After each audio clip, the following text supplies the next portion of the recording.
احلى متابعين، اهلا بيكم. تعالوا النهارده هنعمل اكلتين مختلفين جدا، اكلتين بالبطاطس، حاجه اقتصاديه وكمان صيامي ومقرمشين زي ما انتم شايفين. بص، حاجه مختلفه عن كل الاكلات اللي احنا عملناها بالبطاطس. زي ما انتم شايفين كانه بيتي، بس هو مش بيتي، كل ده بالبطاطس.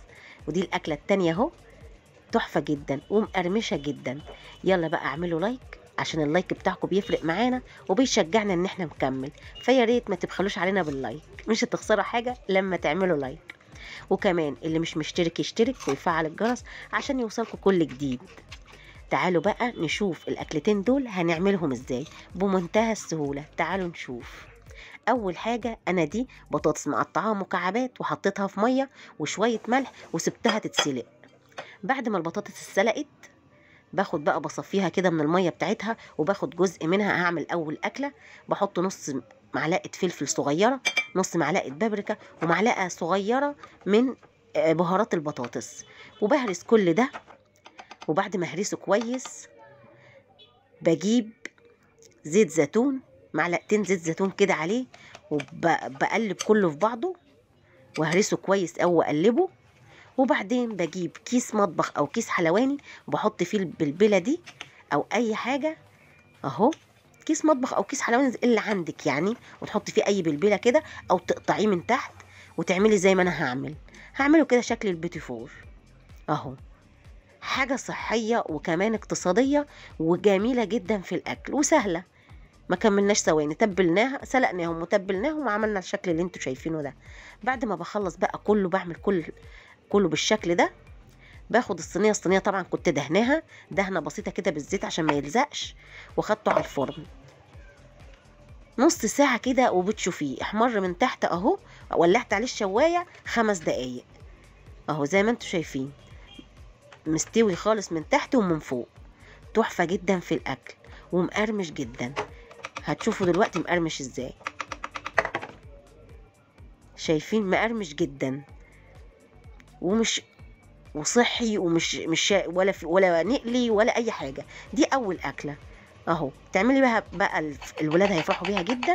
وتاكليها بقى ايه، مع كاتشب او مايونيز اللي عندك، اي حاجه. وممكن تتاكل بالعيش عادي جدا اهو. ودي كانت اول اكله عملناها. بص لما باكلها، بصوا عامله ازاي من جوه، مقرمشه من بره وطريه من جوه، في منتهى الجمال.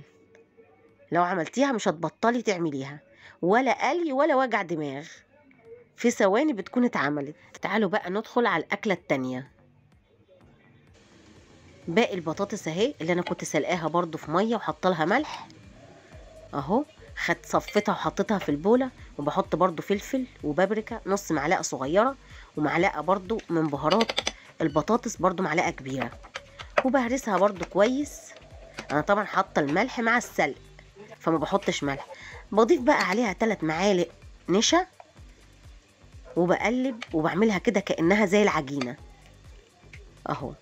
لما بمسكها بايدي التانية مش بتلزق ولا اي حاجة في ايدي.